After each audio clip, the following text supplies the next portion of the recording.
नमस्कार साथियों, राधे राधे, जय श्री कृष्णा। मैं Surendra Saini Rajasthan police target channel में आप सभी का फिर से हार्दिक स्वागत करता हूं। साथियों, हम राजस्थान की ज्योग्राफी में राजस्थान की स्थिति, राजस्थान के भौगोलिक क्षेत्र और राजस्थान के खनिज उनके बारे में चर्चा कर ली है। आज जो हम वीडियो बना रहे हैं वो बहुत ही महत्वपूर्ण है। राजस्थान पुलिस में तो यहाँ से लगभग एग्जाम में क्वेश्चन आने की 100% चांस रहते हैं। जो राजस्थान की इम्पोर्टेंट नदी है, चंबल नदी के बारे में आज बात करेंगे हम। बंगाल की खाड़ी की जो नदियाँ हैं उनमें सबसे पहले हम आज चंबल नदी की बात करते हैं। और इसके PDF फाइल आपको हमारे व्हाट्सएप ग्रुप पे मिल जाएगी। उसके लिंक आपको वीडियो के डिस्क्रिप्शन लिंक में मिल जाएगा, जिसको आप वहां से व्हाट्सएप ग्रुप को ज्वाइन कीजिए और यहां से PDF इसकी प्राप्त कर सकते हैं। और आगे अगर अभी तक दोस्तों अभी चैनल ने सब्सक्राइब नहीं किया आपने, तो चैनल को ज़रूर सब्सक्राइब करें और ज़्यादा से ज़्यादा शेयर करें। सबसे पहले आज हम चंबल नदी की बेसिक जानकारी प्राप्त करेंगे, फिर इसके ऊपर सेकंड जो वीडियो बनाएंगे उसमें चंबल की जितनी बातें बची हुई होंगी और जितने भी क्वेश्चन हैं इस पे आधारित वो सभी चर्चाएं हम सेकंड वीडियो में करेंगे। तो आज जो हम वीडियो बना रहे हैं उसमें चंबल की मुख्य मुख्य बातें करेंगे। सबसे पहले हम चंबल की ये जानकारी प्राप्त करते हैं कि चंबल का उद्गम कहाँ से होता है और राजस्थान में चंबल कहाँ से प्रवेश करती है, फिर चंबल का अंतिम पड़ाव कहाँ पे होता है कि अंतिम कहाँ पे किस नदी में मिलती है। ये सभी जानकारी हम यहाँ पे प्राप्त करेंगे। तो सबसे पहले हम बात करते हैं कि चंबल का उद्गम। चंबल का उद्गम है वो जानापाव की पहाड़ियां विंध्याचल पर्वतमाला MP से उद्गम होता है।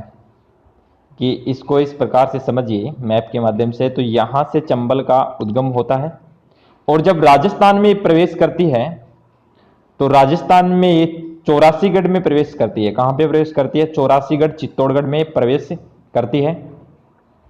और संगम में यमुना इटावा के अंदर क्या होती है, ये उसमें संगम हो जाती है। जो चंबल नदी है वो इटावा में यमुना नदी में मिल जाती है। जो चंबल की राजस्थान में अगर लंबाई की बात करें या कुल लंबाई की बात करें हम, तो चंबल की जो कुल लंबाई है वो 966 किलोमीटर है और राजस्थान में इसकी बात करें तो 135 किलोमीटर है। देखिए साथियों, इसकी लंबाई को हम अलग अलग पार्टों से समझते हैं। सबसे पहले हम लंबाई की बात करते हैं कि MP में इसकी कुल लंबाई कितनी है। MP में चंबल की 325 किलोमीटर लंबाई है। 325 किलोमीटर इसकी लंबाई है। आगे बात करते हैं राजस्थान की। राजस्थान में इसकी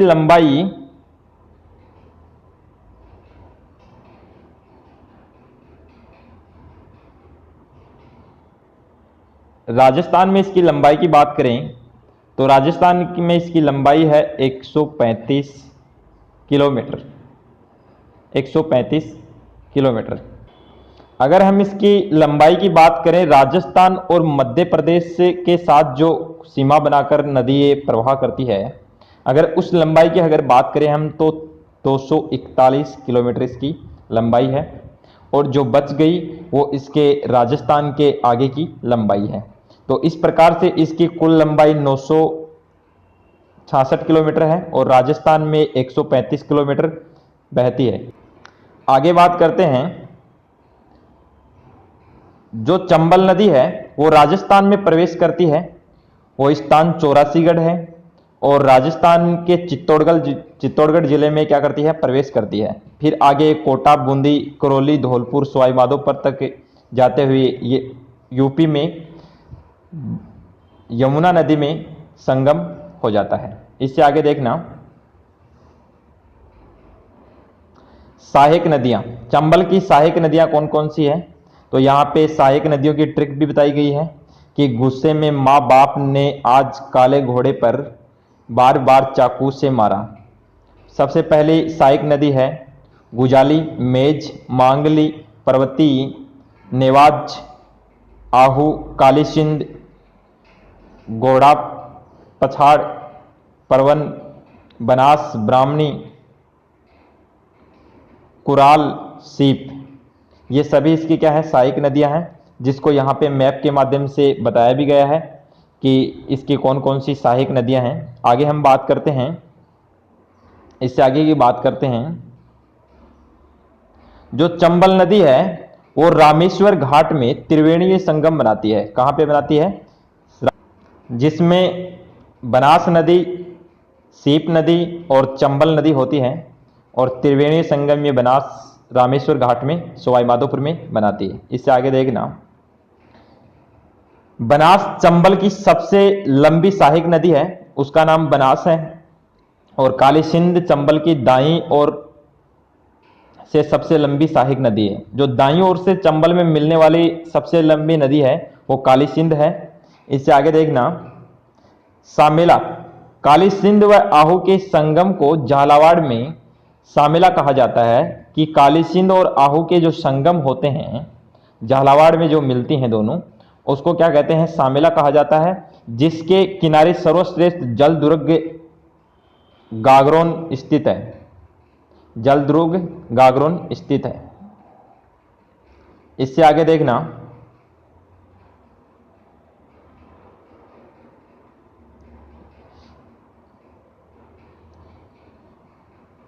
चंबल की विशेषताएं, चंबल के उपनाम, यहां से बहुत इंपॉर्टेंट क्वेश्चन बनते हैं। चंबल के उपनाम, करमवती, कामधेनु, बारहमासी, ये सभी क्या है? चंबल के उपनाम है। कामधेनु गाय राठी होती है, जो दूध देने वाली अच्छी नस्ल की गाय है। इससे आगे बात करते हैं, त्रिवेणीय संगम रामेश्वर घाट, पदरा गांव, सवाई माधोपुर में। चंबल, बनास और सीप तीनों नदियां क्या बनाती हैं? त्रिवेणीय संगम बनाती हैं, जो सवाई माधोपुर में रामेश्वर घाट में बनाती है। इससे आगे देखना, चूलिया जो जलप्रपात है वो स्थित बहसरोडगढ़, और नदी चंबल है उसमें विशेष राजस्थान का सबसे बड़ा जलप्रपात है। बहुत ही इंपॉर्टेंट क्वेश्चन है दोस्तों यहां से, कि राजस्थान का सबसे ऊंचा जलप्रपात, राजस्थान का सबसे ऊंचा जलप्रपात चूलिया जलप्रपात, जिसकी ऊंचाई 18 मीटर है। जिसकी ऊंचाई कितनी है? 18 मीटर है। इससे आगे देखना, हैंगिंग ब्रिज, यह भी चंबल नदी पर है, जो स्थित कोटा में है। नदी चंबल और इसकी लंबाई है वो 1.5 किलोमीटर है। 1.5 किलोमीटर है। यह राजस्थान का एकमात्र हैंगिंग ब्रिज है।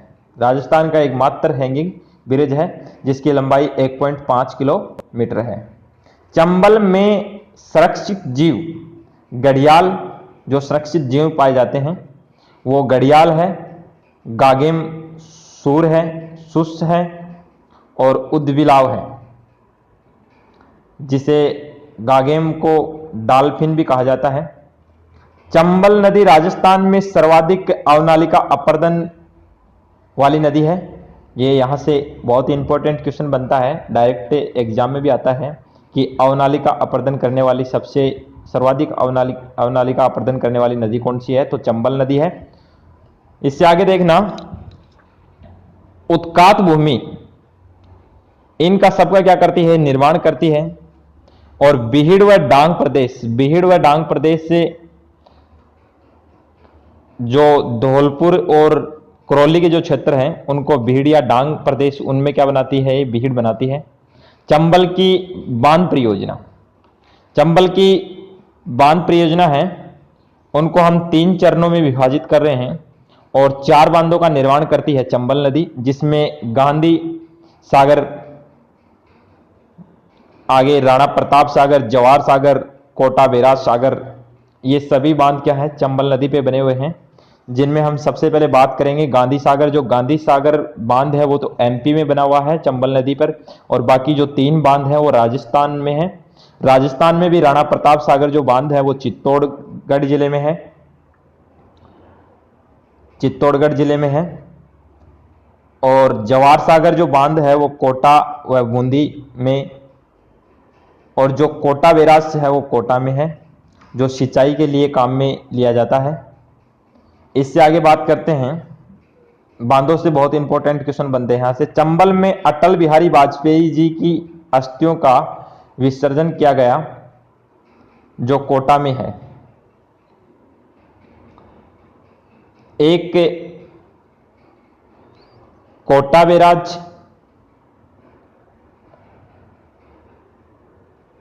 और जवार सागर और राणा प्रताप सागर, ये बहुत ही इंपॉर्टेंट बात है। इनसे क्वेश्चन आने की बहुत ही संभावना रहती है यहां से। और गांधी सागर जो बांध है उसको भी पूछ लिया जाता है, क्योंकि कई बार कंफ्यूज हो जाते हैं कि गांधी सागर बांध भी राजस्थान में है, इसलिए गांधी सागर बांध पे ज्यादा करके क्वेश्चन पूछे जाते हैं, तो इनको बहुत ही ध्यान में रखना है। इससे आगे बात करते हैं सबसे पहले गांधी सागर की। देखो गांधी सागर जो बांध है, फर्स्ट हम बात करेंगे गांधी सागर, स्थित मंदसौर एमपी में है। चंबल नदी पर प्रथम चरण में राजस्थान से बाहर बना हुआ एकमात्र बांध है। जल विद्युत का उत्पादन यहाँ पे 2300 मेगावाट गुणा 5 यूनिट बराबर 115 मेगावाट विद्युत का उत्पादन होता है। इससे आगे बात करते हैं कोटा बैराज, स्थित कोटा में है। इसे चंबल का सिंचाई बांध भी कहा जाता है, जो सिंचाई के लिए दो नहरें निकाली गई हैं। फर्स्ट नहर तो बाई नहर है और एक से दाई नहर है, जो कोटा और बूंदी, बाई नहर और दाई और कोटा और बूंदी और एमपी से है। इससे आगे बात करते हैं राणा प्रताप सागर बांध, जो चित्तौड़ में है। राजस्थान की सबसे बड़ी बांध परियोजना है। इससे रावत बाटा परमाणु ऊर्जा केंद्र जो जल पूर्ति की जाती है। जल विद्युत उत्पादन 43 गुणा 4 यूनिट 172 मेगावाट। इससे आगे बात करते हैं जवार सागर बांध, कोटा में स्थित। कोटा बूंदी में जल विद्युत उत्पादन 33 गुणा 3 यूनिट 99 मेगावाट। इससे चंबल का पिकअप बांध भी कहा जाता है। जो जवार सागर बांध है उसको चंबल का क्या कहा जाता है, पिकअप बांध भी कहा जाता है। तो आज जो हम बात कर रहे हैं वो इतनी ही बातें करेंगे चंबल नदी के बारे में। अगली जो नेक्स्ट बातें करेंगे हम, वो चंबल नदी के बहाव के बारे में बात करेंगे, किस दिशा में कौन सी दिशा की तरफ बहती है। ये सभी चर्चा हम नेक्स्ट वीडियो में करते हैं। आज के लिए इतना ही। थैंक यू, धन्यवाद।